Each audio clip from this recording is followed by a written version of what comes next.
Bueno, muy buenas a todos. En esta entrega vamos a ver cómo se realizan las mediciones predictivas de los motores eléctricos por inducción, pero en este caso ya por alta tensión utilizando megómetros. Vamos a utilizar un megómetro de laboratorio, un megómetro de campo y vamos a utilizar también el método por ley de Ohms, donde vamos a inyectarle una tensión y vamos a medir la corriente y realizamos el cociente entre la tensión y la corriente de acuerdo a la ley de Ohm. Después de hacer las mediciones de resistencia o de aislación eléctrica, vamos a realizar las pruebas de los índices de polarización y de los índices de absorción. Luego de ello vamos a verificar las capacidades del bobinado, o sea, la carga, la capacidad eléctrica que tiene el bobinado con respecto a la carcasa. Bueno, vamos a empezar a hacer las pruebas. Bueno, para comenzar las mediciones de aislación de un bobinado de motor eléctrico, lo mismo que en el punto anterior, debemos verificar la temperatura ambiente. En este caso, la recomendación de la IEEE 43 nos indica que todas las mediciones de resistencia a aislación de los bobinados deben estar referidas a 40 grados centígrados. Así que en este caso tenemos 24 grados con 4, vamos a utilizar una compensación de 24 grados. Vamos a utilizar como referencia 24 grados de temperatura ambiente. Y, como dije antes, la debemos referir o compensar a 40 grados, como dice la norma. También las recomendaciones nos dice que todos los bobinados que no se van a medir su resistencia o su aislación deben estar conectados a masa, a la carcasa. Así que ahora vamos a conectar mediante estos cocodrilos a masa.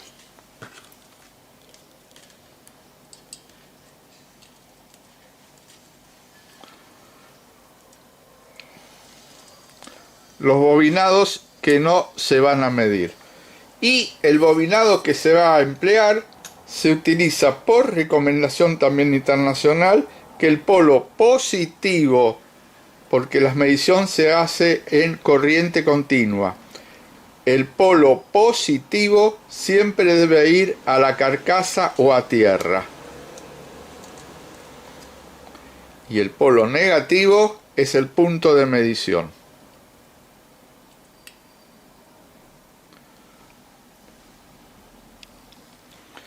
La recomendación de la IEEE nos dice también que, de acuerdo a la tensión de trabajo de los motores, existe o se debe poner como máximo la tensión de corriente continua que se inyecta para realizar la medición. En el caso de motores menores a 1 kilovoltio de corriente alterna de excitación, la norma nos indica que la tensión de muestra de las pruebas debe ser de 500 voltios. Acá lo vemos en este instrumento que es un megómetro de laboratorio, un Hewlett Packard modelo 4329A, que es un medidor de alta resistencia. Este equipo nos permite medir desde 10 volts hasta 1000 voltios. La norma nos dice que tiene que estar puesto a 500 voltios, ya que nuestro motor es de 380 voltios. Hasta 1 kilovoltio se mide con 500 voltios de corriente continua, así que se pone en 500 voltios. El polo negativo, acá no sé si se puede apreciar, el polo negativo tiene que estar puesto al punto de medición, mientras que el positivo tiene que estar puesto a la tierra. Y en este caso, como es un instrumento de laboratorio, tiene lo que se llama la corriente de guarda, que también está conectado al blindaje de los cables para evitar influir la resistencia a aislación de los cables en la medición. Este equipo tiene una llave selectora que permite poner primero en descarga, ya que estamos trabajando con alta tensión. Se debe descargar primero el bobinado para estar seguro, después se carga el bobinado y por último se realiza la medición. Bueno, lo primero que vamos a hacer entonces es cargar el bobinado. Yo voy a apagar la luz para que se note mejor. Bueno, le cambié el lente a la cámara para que podamos apreciar mejor. Como dije antes, la medición se va a hacer a 500 voltios. En este caso, acá se pone el rango, las escalas, y si llegan a notar, acá va a medir la unidad que marca el display o las agujas, multiplicado por 10 a la 9 ohms. La unidad siempre es ohms. Bueno, hagamos la medición. Acá con la lámpara roja nos indica qué escala debemos ver. Está en carga en 500 volts y ahora le damos la excitación. Muy bien. El equipo nos está indicando que para esta escala se nota un 1 y multiplicado por 10 a la 9 ohms. Para realizar las mediciones de alta tensión, la norma también nos recomienda que lo primero que debemos esperar es 1 minuto antes de tomar el valor de la medición. Así que voy a poner en marcha el cronómetro y voy a calcular 30 segundos porque ya es lo que estuve charlando.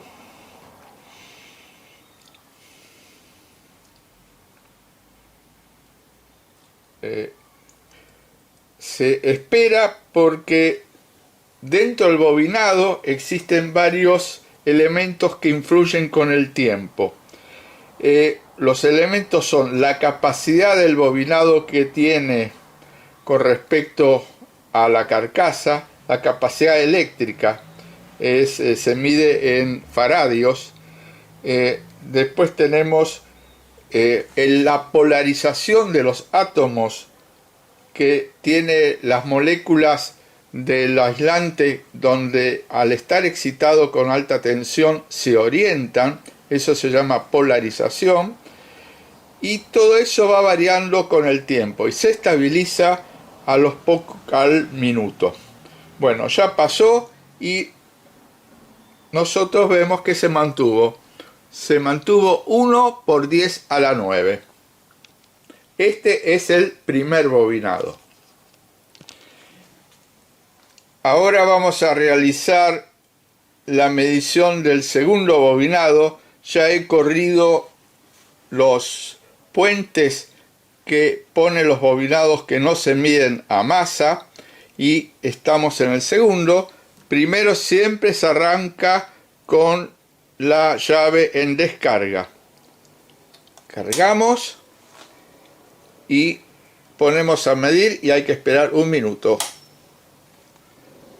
En este caso vemos que es un poquito menos que el anterior, pero ¿están notando ustedes cómo se fue un poquito menos y ahora fue un poquito más? La aguja se puso en la rayita del medio y después bajó a esto.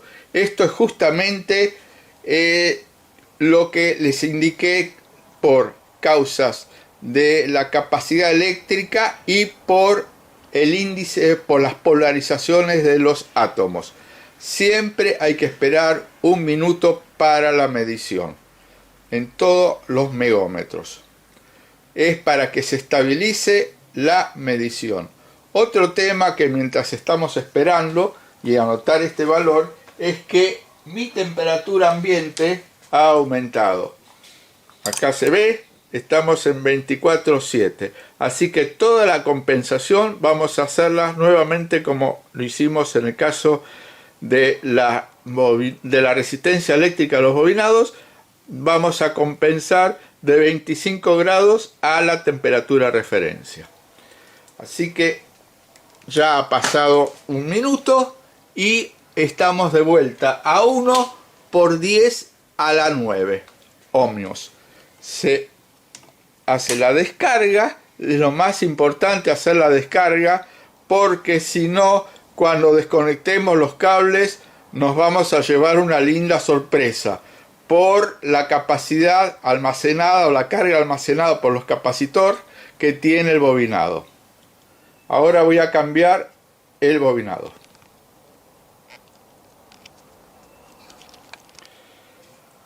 Vamos a realizar la medición del último bobinado y a propósito vamos a prestar atención en la aguja, como les indiqué antes, para ver cómo hay que esperar un tiempo para que se cargue el capacitor interno que tiene el bobinado con respecto a la carcasa y que se orienten los átomos del aislante. Vamos, cargamos y ahora medimos. ¿Ven que está? ¿Notan cómo bajó? Muy bien, ahora tenemos que esperar un minuto.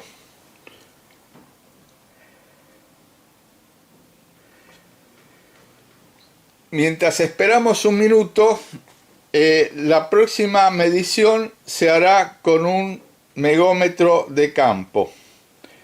Los megómetros de campo son aquellos que son portátiles, que van a batería y que hacen la forma más sencilla de la medición. La mayoría de ellos no tiene el cable de guarda.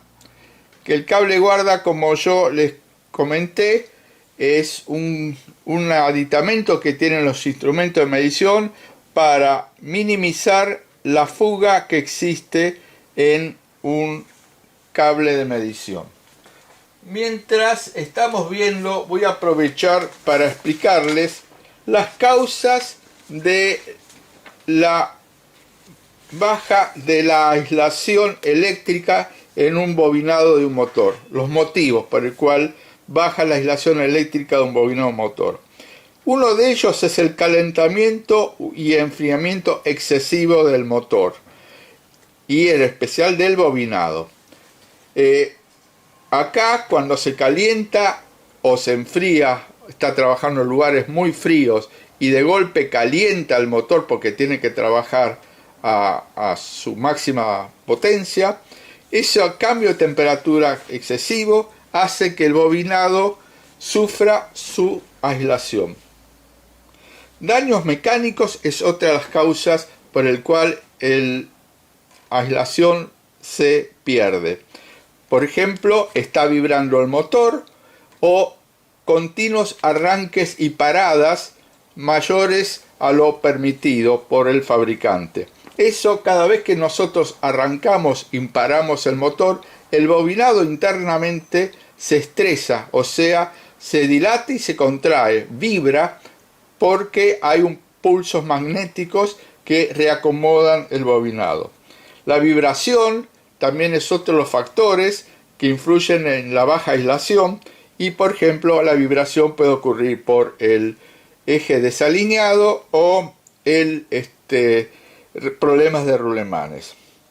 Polvo y suciedad dentro del bobinado, en la superficie del bobinado. Recuerden que el bobinado tiene una capa, el cobre de que se hace el bobinado tiene una capa de aislante, normalmente una pintura, un esmalte, pero con el tiempo ese esmalte, esa pintura se cuartea y al cuartearse llega desde el exterior al cobre a través de esa rajadura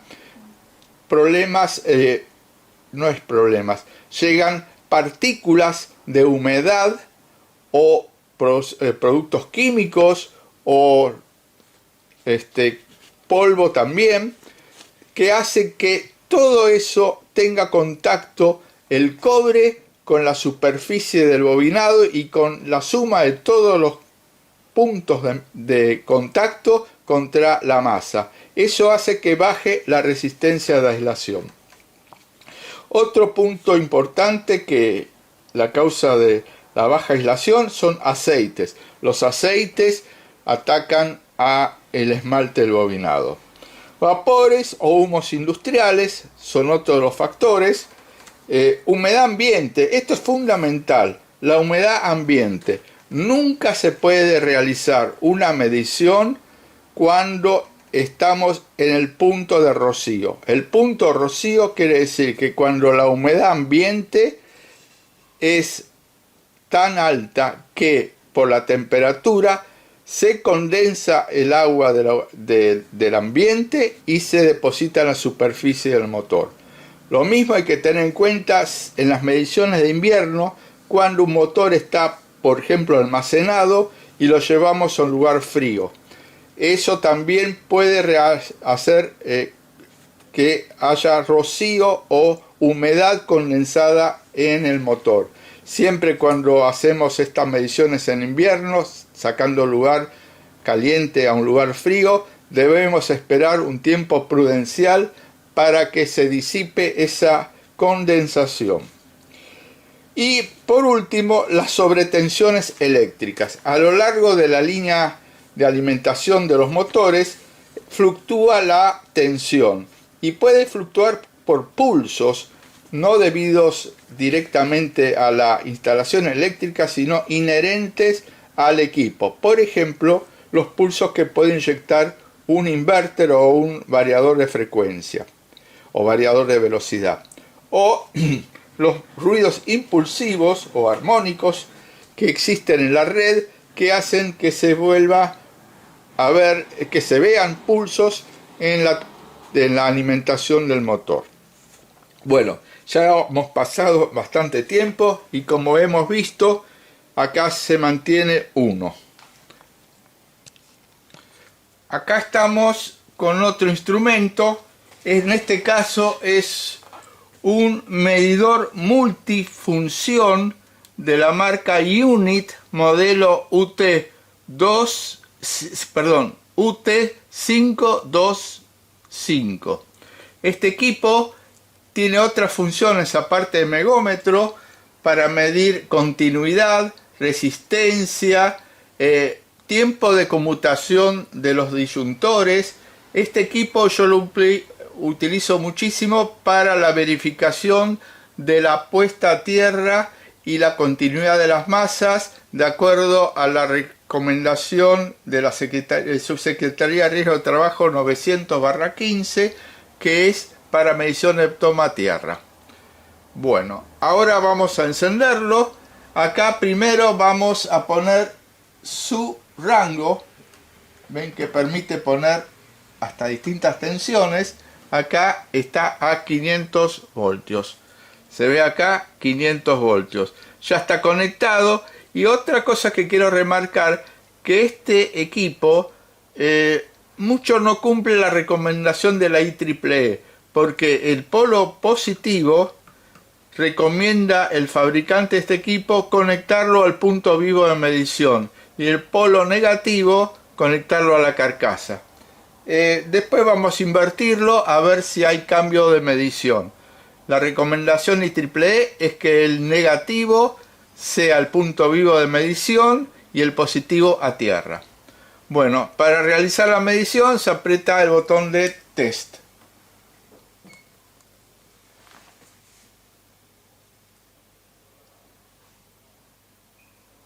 El rango máximo de este instrumento es de 200 megohms.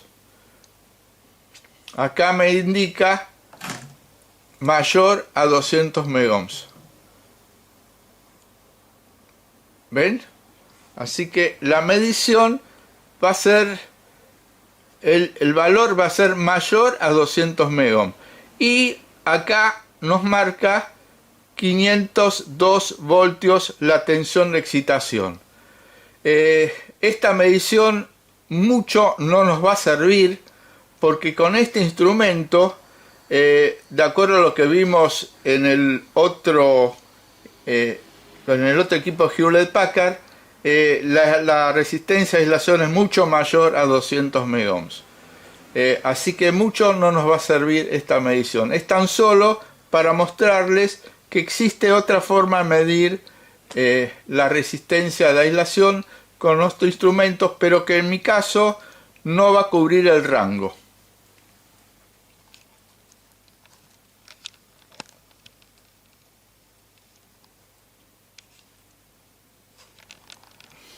Quiero aprovechar, ya que en el punto anterior no pudimos medir con precisión la aislación, mostrarle otro instrumento que fueron los primeros megómetros que se utilizaron, los que normalmente lo inventó la firma Megger. Ahora voy a tratar de abrirlo.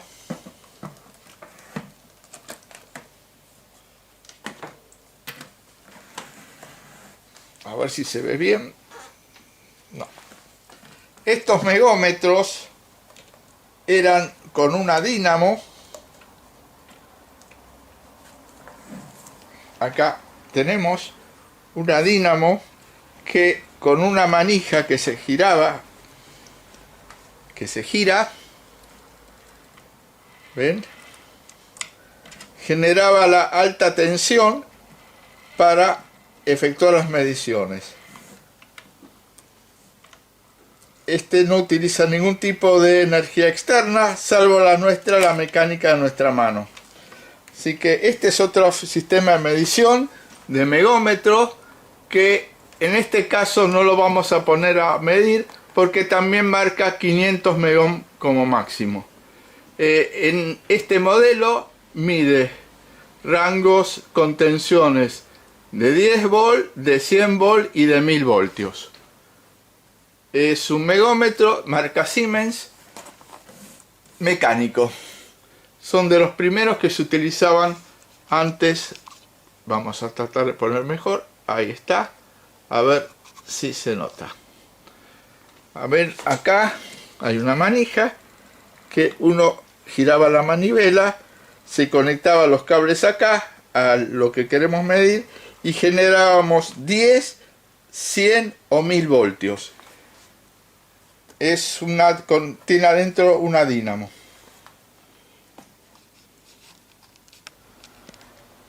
Bueno, ahora vamos a ver la medición de la aislación de un bobinado de motor utilizando otro instrumento. En este caso es un equipo que se denomina High Pot, de alto potencial. Es un equipo marca Kikusui, modelo TOS 8750. Este equipo puede inyectar corriente continua o alterna entre 0 y 5 kilovoltios. En nuestro caso, como dijimos, vamos a inyectar una tensión de 500 voltios y vamos a medir la corriente que circula. Ahora vamos a medir el sistema de aislación mediante la forma convencional, empleando la ley de Ohms, donde le vamos a inyectar una tensión y vamos a medir la corriente. La tensión la vamos a leer acá y la corriente la vamos a leer acá. Para medir la corriente utilizo mi tester digital que en su rango más bajo de 0,5 microamperes, o sea 5 por 10 a la menos 7 amperes, al no circular corriente, esta es mi cero de referencia. Y como estamos viendo, está variando entre 4 y 5. ¿Ven? Entre 4 y 5. Así que mi referencia va a ser 0,45 microamperes o 4,5 por 10 a la menos 7 amperes. Este es un equipo de la marca Kikusui modelo TOS 8750. Este equipo se lo denomina Hi-Pot, es una medición de alta potencia. Se lo emplea para certificar las normas UL, donde es las normas americanas que se emplean para seguridad en equipos de uso hogareño o eléctrico. Mide la aislación entre el tomacorriente y la carcasa o cualquier objeto metálico del equipo que se mide. Por ejemplo, supongamos que tengamos un velador. Se toma la aislación con un pulso de alta tensión entre el tomacorriente y la parte metálica del velador, y se certifica con en la norma UL. Vamos a aprovechar la alta tensión de este equipo, ya que genera entre 0 y 5000 voltios. Vamos a ponerle 500 voltios y vamos a medir la corriente que circula. Ahora está apagado. Ven, oscila entre 4 y 5 este número, así que vamos a tomar como referencia 0,45 microamperes. Para encenderlo, pulsamos acá la luz de alta tensión y ajustamos 500 voltios. Ya tenemos los cables conectados. Como siempre, el primer bobinado vamos a medirlo y los otros dos bobinados puestos a tierra. Y me está marcando, ven, 1 microamper. 1 microamper. Acuérdense que hay que descontar los 0,45. Así que vamos a apagarlo por seguridad. Es bobina 1, es 1 microamper menos 0,45 microamper. Vamos a ir a la bobina 2. Ya está conectado en la bobina 2 y tan solo tenemos que pulsar el botón de test.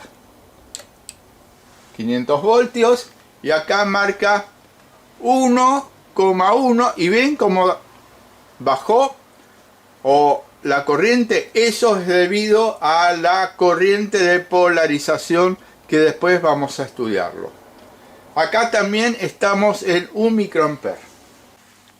Vamos a la tercera medición, la tercera bobina. Acuérdense, estamos siempre con una referencia que no es a 0. Y cuando yo pulse, presten atención como la aguja, como los dígitos, perdón, del miliamperímetro, microamperímetro, suben y después baja. Eso es la corriente de polarización. Es donde las partículas se orientan en función de la alta tensión. Veamos. Subió a 5, ¿vieron? 1,1 y ahora baja. ¿Ven? Ahora baja. También estamos en 1 miliamper, 1 microamper, y hay que hacer la compensación.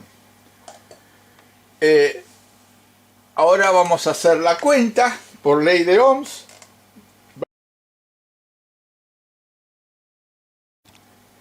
Bueno, ahora vamos a hacer la operación matemática de 500 voltios dividido 0,55 por 10 a la 7 a la menos 7 amperes. Esto nos da 909 por 10 a la menos 7, o sea 900 megohms. El instrumento 909 megohms. Acá voy a poner la calculadora, no sé si se llegaba. En el instrumento Hewlett Packard nos daba que estábamos por el orden de 1000 megohms, 1 giga. Acá la cuenta nos da 909, un 10% de error, que es lo tolerable, ya que hay error en el microamperímetro porque no pude ponerlo a 0. Tengan en cuenta que todas estas mediciones las estamos refiriendo a 25 grados. Ahora, cuando veamos la parte matemática, veremos cómo se compensa. Y también veremos un poquitito las causas que influyen o los factores que influyen en la resistencia de aislación. Bueno, vamos a repasar ahora el tema de la ley de Ohms, que es la medición que hemos hecho recién. La ley de Ohm nos indica que la resistencia es igual a la tensión dividida la corriente. En nuestro caso, la tensión son 500 voltios y la corriente nosotros habíamos medido 1 microampere y le tenemos que restar 0,45 porque mi instrumento no llega a 0 microamperes. Si utilizamos bien las escalas sería 500 volt dividido 5,5 por 10 a la menos 7 ampere. Si pasamos 10 a la menos 7 al numerador, me queda 5 sobre 5,5 por 10 a la menos 9 ampere, ohms, todo esto ohms ahora, esta cuenta va a dar en ohms, y la cuenta final me da 0,909 por 10 a la menos 9 ohms. En el instrumento Hewlett Packard nos había dado 1 por 10 a la menos 9 ohms, que esto es igual a 1000 megohms, que es igual a 1 giga ohm. Así que como vemos, utilizando la ley de Ohms, prácticamente se puede lograr con bastante aproximación la medición como se puede hacer con un instrumento de alta precisión. Acá se ve muy bien, a ver si toma bien la pantalla, es que con el equipo de Hewlett Packard nos dio 1 giga ohms y con el equipo midiendo ley de ohms llegamos a medir 0,09 giga ohms. Así que tenemos un error de un 10%. Es prácticamente nada cuando se utiliza temas de aislación. Ahora vamos a ver el tema de compensación de la temperatura.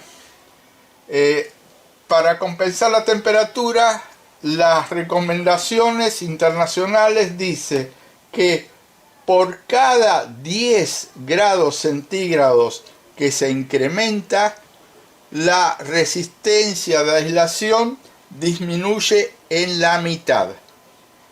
Ejemplo, yo mido a, digamos, 20 grados centígrados y quiero saber qué resistencia de aislación tengo a 30 grados centígrados. La norma dice que cada vez que se suben 10 grados, la resistencia de aislación se duplica a la mitad, se divide a la mitad. Así que supongamos que hayamos tenido 1 gigaohm a 20 grados centígrados, acá fueron 25 grados. ¿Cuánto tendría que tener cuando es 30 grados centígrados? Si fuesen 20 la referencia, son 10 grados, se divide la mitad, 0,5 gigaohms o 500 megohms. Hay una ecuación matemática que ahora se la voy a mostrar y que se puede utilizar tablas para no hacer cuentas porque esto trabaja con exponenciales. Ahora voy a escribir la ecuación matemática.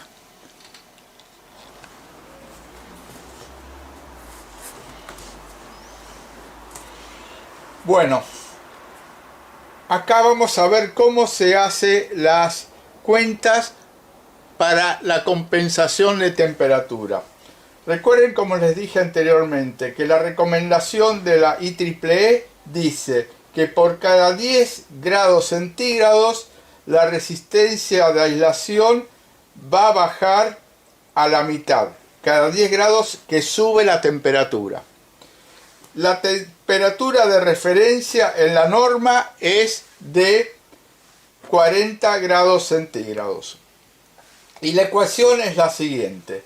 La resistencia compensada a 40 grados centígrados es igual a la resistencia medida a la temperatura ambiente, en nuestro caso 25 grados, multiplicada por un factor de corrección. Ese factor de corrección depende de la diferencia de temperatura o de la temperatura ambiente.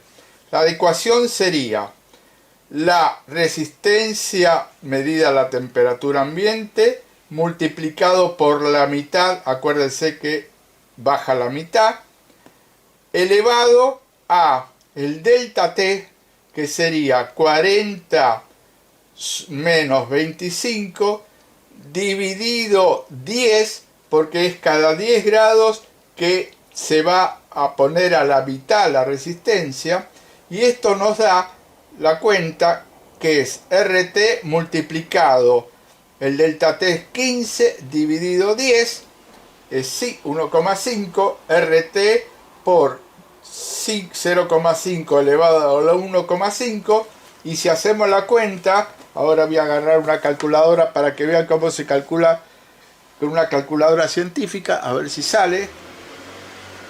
Vamos a ver. Si hago 0,5 elevado a la 1,5 igual, me da 0,3535. No sé si se llega a apreciar. Entonces, 0,3535 es la compensación, el factor de compensación a la diferencia de 15 grados, o sea, medido entre 25 y llevado a 40.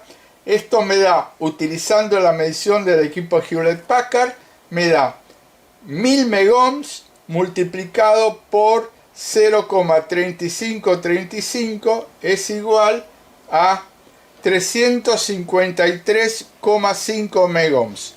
353,5 megohms, y este es el valor que debemos registrar en el historial, porque en el historial siempre se debe poner la compensación de temperatura, tanto para medir la resistencia en bobinados, que es a 20 grados, como para medir la aislación, que es a 40 grados.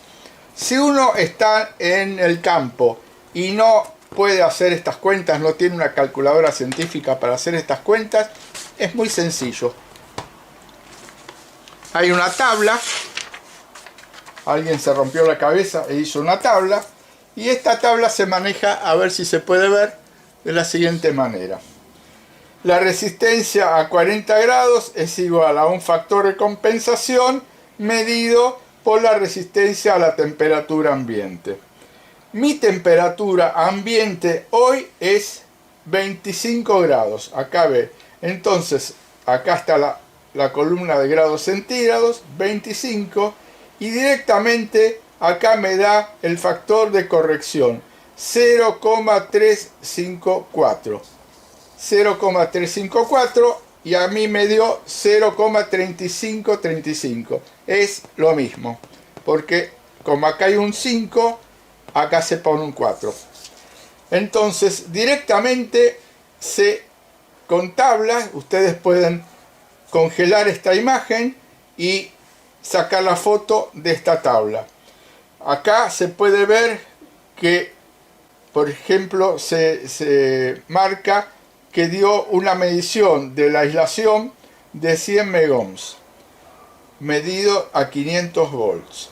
Entonces, si se hace la compensación de 100 megohms a la temperatura entre 25 grados como es la nuestra, nos da 35,4 megohms. En nuestro caso nos dio 1000 megohms y miren, dio 353 megohms, y acá 35,4 porque fueron 100 megohms. Así que utilizando una tabla es mucho más sencillo. Vamos a ver ahora cómo se calcula o cómo se tolera la resistencia de aislación para la recomendación de la IEEE. La IEEE recomienda unos valores de resistencia mínima de aislación para motores fabricados anteriormente a 1970. Esto es debido a que los aislantes en esa época son completamente distintos a los que empezaron a fabricarse después de 1970.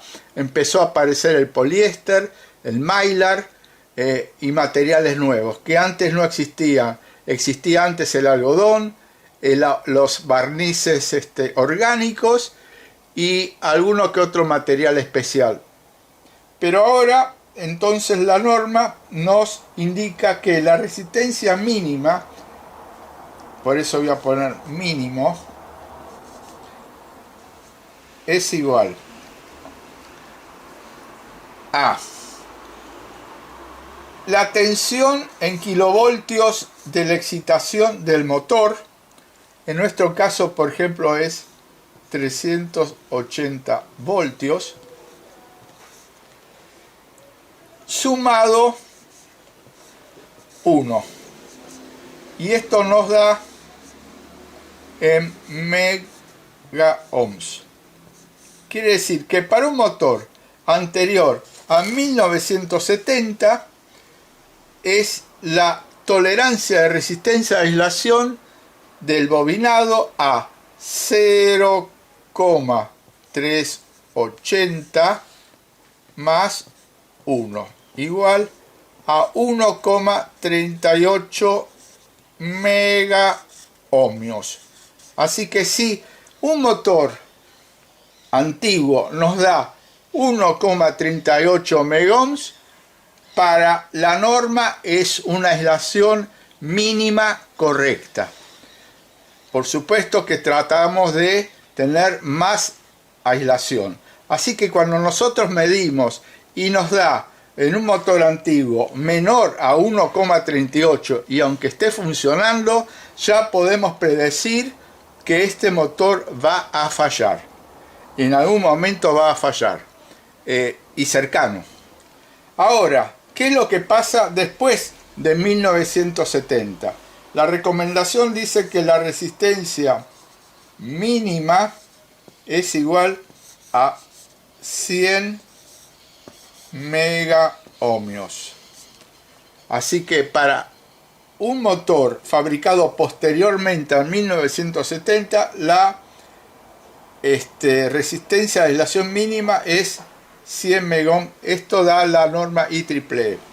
También la norma IEEE pone una tolerancia muy pero muy amplia en aquellos motores posteriores a 1970, donde nosotros pusimos lo recomendable que son 100 megohms, pero la norma también dice en aquellos casos que la resistencia de aislación mínima es igual a 5 megaohms, está ok para ellos también.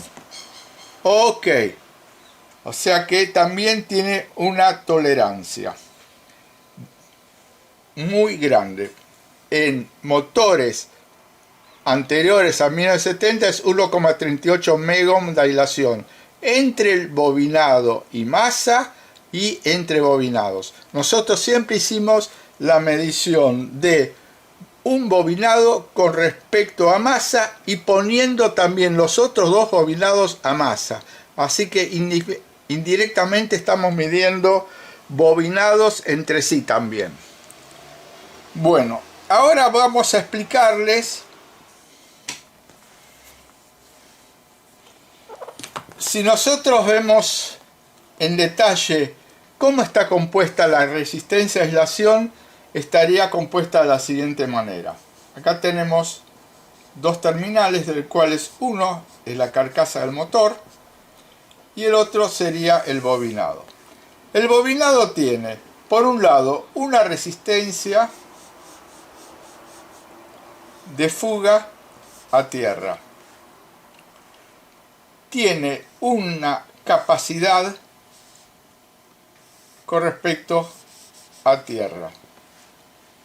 Tiene una resistencia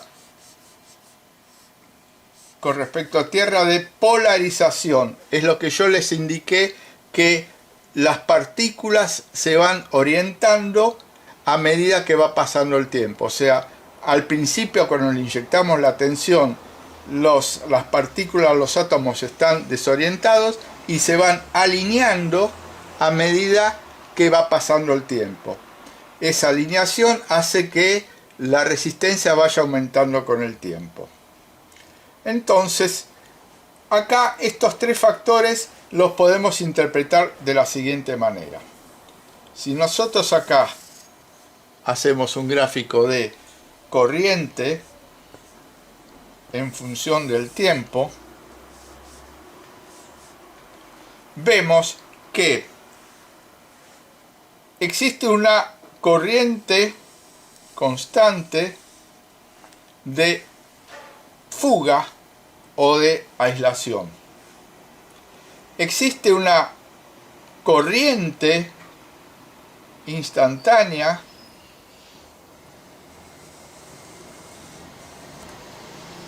esto va a cero prácticamente, esto va para abajo, que es debido a la capacidad. Y existe una corriente que es la de polarización, que va alta al principio y va bajando con el tiempo. Todo eso hace, si sumamos estas tres curvas, hace que tengamos una corriente, una forma de onda de la siguiente manera. ¿Cómo varía la resistencia a lo largo del tiempo?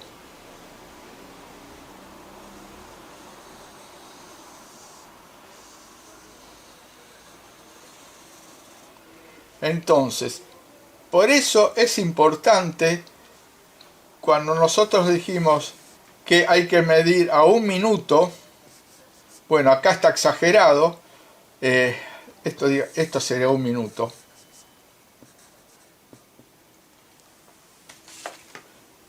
Donde la corriente o la resistencia es prácticamente la de fuga, no es 1 minuto, pero en grandes instalaciones donde los motores tienen una superficie grande, el bobinado tiene una superficie grande, por lo cual la superficie de aislación es grande, se utilizan lo que se llama el índice de polarización o el índice de absorción.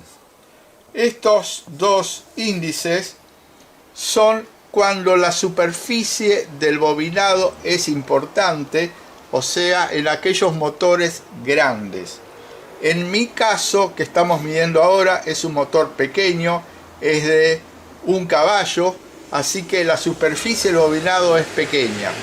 Pero en motores grandes, hablemos de 5, 10, 20, 100 caballos, la superficie del bobinado es grande, entonces se tiene que aplicar también lo que se llama el índice de polarización, o también hay otro índice que se llama índice de absorción. Ahora les voy a explicar cómo se calcula cada uno de estos índices, y también la norma nos indica la recomendación para aceptar o no un bobinado cuando tenga un determinado valor de índice.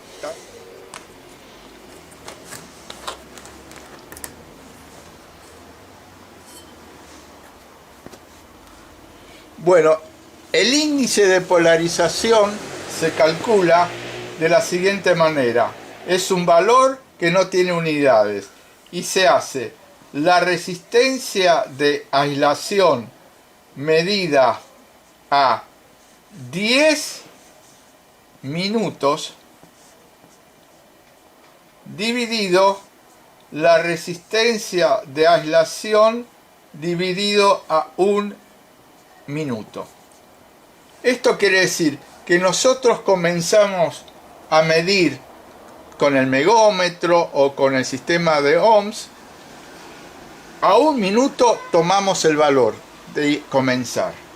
Esperamos 10 minutos para que la capacidad interna que tiene el bobinado o las partículas de las aislaciones se orienten para ir bajando su resistencia, y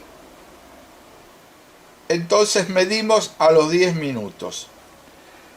Este valor, la recomendación de la IEEE nos indica. Bueno, el índice de polarización, como les comenté, hay una serie de valores aceptables por la norma IEEE. Nos dice que, como le dije antes, el índice de polarización es la resistencia de aislación medida a los 10 minutos dividida la resistencia medida a 1 minuto. Y el índice de polarización mínimo es en función de la clase de los motores. La clase A es aislación con motores que trabajan hasta 105 grados, aislación B con motores 130 grados, F 155 y H, que es la más alta, motores que puedan trabajar hasta 180 grados. La recomendación mínima de la IEEE dice que para aquellos motores que tengan clase A, el índice de polarización mínimo es 1,5 y para el resto de las clases tiene que ser 2. Bueno, en aquellos motores que nosotros medimos en forma predictiva, que nos da un índice de polarización menor a 1,5 y hasta 1, lo tenemos que tolerar, o sea, lo dejamos en funcionamiento. Y recomendamos que se haga una revisión de la aislación del motor. ¿Cómo se hace la revisión de la aislación del motor? Es muy sencillo. Se desarma el motor y se sumerge todo el bobinado, el estator, en un solvente dieléctrico. Ese solvente dieléctrico elimina toda la superficie, la suciedad superficial, las grasas, y lo dejamos secar, lo limpiamos bien. Algunos equipos hasta se sumerge en una cubeta con solvente dieléctrico y inyectando ultrasonido para que vibre y saque toda la suciedad. Y después de hacer eso, se vuelve a medir y vamos a ver que el índice de polarización va a mejorar muchísimo. Porque normalmente esto es debido no a la polarización de las moléculas de los aislantes, sino a la suciedad superficial que puede tener el bobinado. Cuando el índice de polarización es menor a 1, la recomendación es parar el motor, ya que es muy, pero muy probable que en muy corto tiempo ese motor sufra un problema. Cuando el índice de polarización es menor a 1, ya no conviene utilizar más el motor. Se recomienda pararlo y ver el problema que tiene. Ya hemos visto el índice de polarización y los valores tolerables. Digamos que para aislaciones clase A, motores con aislación clase A, sería de 1,5, y las clases mayores sería el índice de polarización mayores a 2, lo recomendable. Si el índice de polarización es 1, es tolerable, pero no es nada tolerable y peligroso si el índice de polarización es menor a 1. Cuando la aislación medida en los motores es mayor a 5 gigaohms, el índice de polarización no influye mucho, ya que la aislación es tan alta que con el tiempo no va a variar. Entonces se utiliza el índice de absorción, que es exactamente el mismo que el índice de polarización, pero los tiempos más cortos. El índice de absorción se hace la medición el cociente, la medición a 1 minuto en el numerador, es la resistencia a aislación a 1 minuto, y en el denominador se utiliza la resistencia a aislación a 30 segundos. O sea, cuando se arranca la medición, se espera 30 segundos, se anota el índice que va al denominador. Al minuto se anota el índice que va al numerador. Este es el índice de absorción. Bueno, la recomendación IEEE nos indica que si el índice de absorción es menor a 1, el cociente entre la resistencia a 1 minuto contra 30 segundos es menor a 1, es peligroso.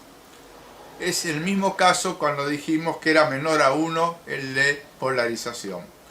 Entre 1 y 1,4 es aceptable, digamos, aceptable, pero no está en óptimas condiciones. Cuando está entre 1,4 y 1,6 es bueno, ya es mejor que aceptable, bueno. Y cuando está mayor a 1,6 para arriba es excelente. Bueno, hasta ahora hemos visto la forma con que se midieron las resistencias de aislación y cómo se calcularon los índices de absorción y de polarización. También vimos cómo se compensa con temperatura a los 40 grados. Todos estos valores para los motores grandes se anota también el índice de absorción y de polarización. Para la absorción y polarización no hay que hacer la compensación de temperatura. Solamente se hace la compensación de temperatura, el valor final de la aislación, para tenerlo con el tiempo, para ver el historial a lo largo del tiempo. Existe otra prueba más predictiva que es bastante riesgosa y se llama la prueba de Hi-Pot, que es el aparato que les había mostrado la marca Kikusui. Es una prueba donde se va inyectando tensiones en forma escalonada. De a poco se va midiendo la corriente que va excitando y si está dentro de la tolerancia, se vuelve a incrementar la tensión, se espera un tiempo, siempre el tiempo de espera es 1 minuto, y así se va escalonando y subiendo la tensión hasta que esto se va graficando, hasta que en condiciones normales es una línea recta, una pendiente, recto. Pero cuando se nota que es exponencial, ahí entramos en la zona peligrosa. Esta medición, como les dije, es un tanto arriesgada. Yo no la hago porque mientras se hace el cálculo, se espera 1 minuto y falla la aislación, el motor automáticamente se arruina. Entonces yo quiero hacer una prueba predictiva y me puede pasar que por hacer esta prueba predictiva puedo arruinar el motor por un arco eléctrico. O sea, si saltó un arco eléctrico dentro de la prueba escalonada de Hi-Pot, no es que el motor lo haya arruinado, tan solo quiere decir que el motor se anticipé su vida útil debido a que lo he forzado en las pruebas de predicción. Por eso no es recomendable la prueba de Hi-Pot escalonada. Esa escalonada, como les dije, se va subiendo de a poco, pero en cada escalón se va a esperar 1 minuto. Y puede ocurrir que en uno de los escalones, el último escalón, salta un chispazo y ahí ya no hay forma de pararlo. Ahí arruinamos el motor y ahí nos cortan la cabeza. Así que más o menos con esto ya le di un pantallazo de las mediciones predictivas en alta tensión. Se hace un historial, un registro del motor, su aislación eléctrica con respecto a cada bobinado, con respecto a la carcasa y entre los bobinados, porque también se ponen los bobinados de prueba a masa. se registra esta resistencia a aislación compensada a los 40 grados y se anota en el historial. También para aquellos motores que son grandes vamos a notar que se pone el índice de polarización y el índice de absorción si la aislación es mayor a 5 GΩ. 5 GΩ es cuando estamos midiendo siempre a temperatura ambiente. Recuerden que cuando lo compensamos siempre va a bajar un poco la resistencia a aislación. Pero si medimos a 5 GΩ a temperatura ambiente, ya es una aislación muy pero muy buena, y ahí el índice de polarización no lo podemos detectar y aparece el índice de absorción, que es el pulso, como habrán visto ustedes cuando medimos, el primer pulso que se nota cuando excitamos al bobinado por primera vez. En los motores grandes ese pulso da un tiempo bastante importante para detectarlo y se puede anotar los valores. En este motor que estamos probando es de pequeño volumen, así que las capacidades y la masa dieléctrica o la masa aislante es bastante chica. También al revisar el video noté que cuando el índice de polarización o por ahí la medición de aislación con el megómetro nos da baja, es un buen momento para hacer una recomendación de hacer una limpieza del motor. Les dije que normalmente se desarma el motor, se pone el estator en un baño con líquido de solvente dieléctrico, algunos utilizan una batea con un ultrasonido, que es lo mejor porque vibra, y al vibrar toda la suciedad que está en las rajaduras que tiene la aislación y que están en contacto con la superficie, esa vibración hace que esa suciedad se pueda ir, lo mismo que los aceites. Una vez que se haya hecho el lavado con el solvente dieléctrico, es recomendable y de buena práctica realizar una inmersión en un barniz aislante.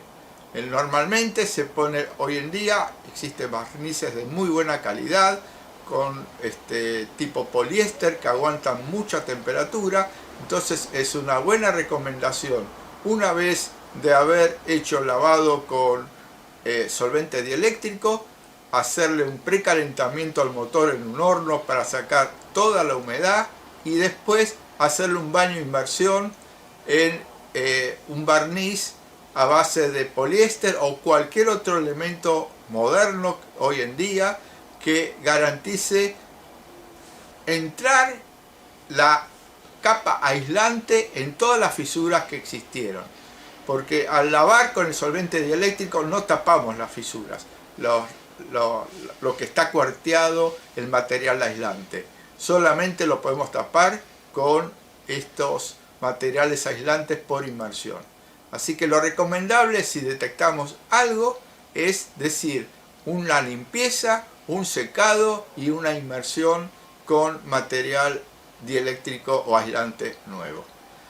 Bueno, acá termina la segunda entrega. La tercera entrega va a ser medición predictiva mediante impulsos o ondas de choque. Es una técnica muy moderna que se empezó a utilizar, lo inventó el antecesor de Meger, y es muy bueno porque se utilizan ya señales del osciloscopio y se ven cómo va variando la inductancia a lo largo del tiempo, más que del tiempo, cómo va variando la inductancia cuando pueda saltar una chispa.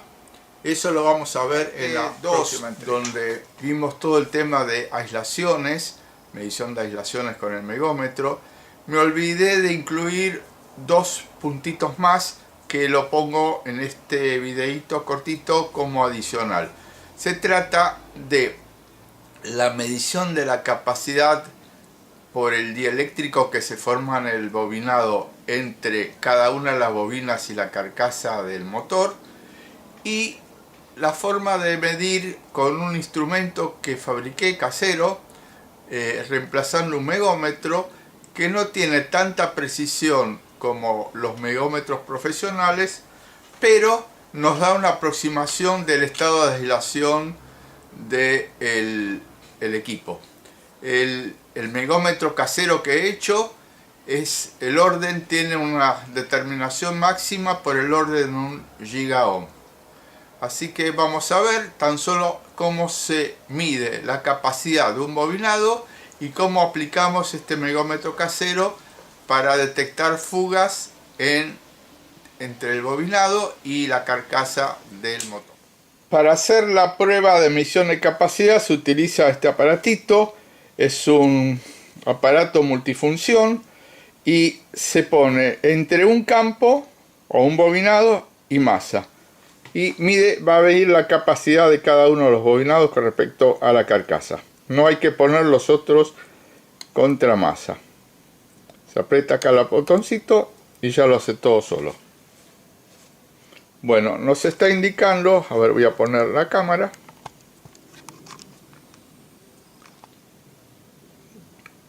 ...360 picofaradios. Ahora voy a hacer el otro.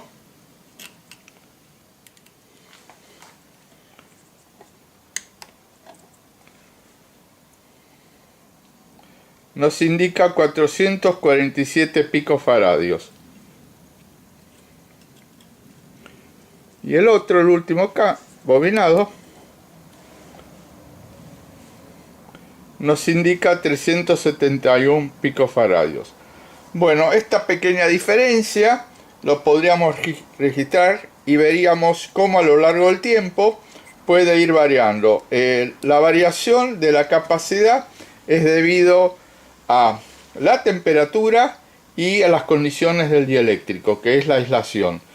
La parte de placas de un capacitor, que en este caso sería la carcasa y el bobinado, prácticamente no se mantiene constante porque no se deforman y físicamente las dimensiones están constantes a lo largo del tiempo.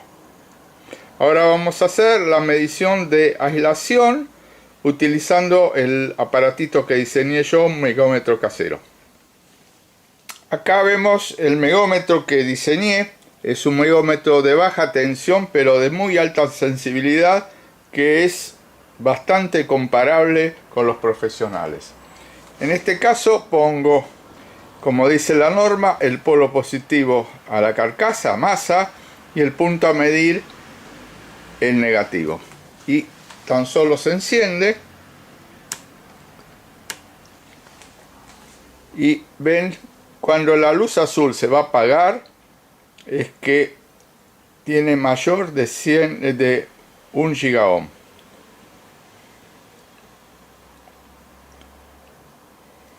¿Ven? Se mantiene, así que la resistencia, según mi aparatito, es menor a 1 gigaohm. Pero tiene muchísima sensibilidad. Por ejemplo, van a ver que yo toco con la mano, enseguida detecta que hay una fuga. ¿Ven? Si yo saco el cable, ven cómo se apagó. Así que tiene mucha sensibilidad. Recuerden que este motor lo hemos medido con el instrumento de laboratorio Hewlett Packard y nos dio un gigaohm.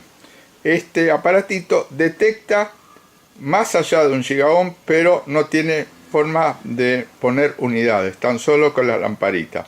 Acá vamos a ver, de vuelta, pongo para medir y según este aparatito la aislación todavía no ha llegado a 1 gigaohm. Por lo menos nos da una idea de la aislación que tiene el bobinado. Igual es muy buena la aislación. Vamos al otro campo. Ven cuando desconecto cómo se apaga.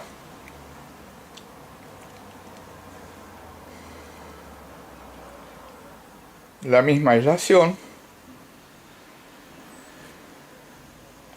y vamos al último.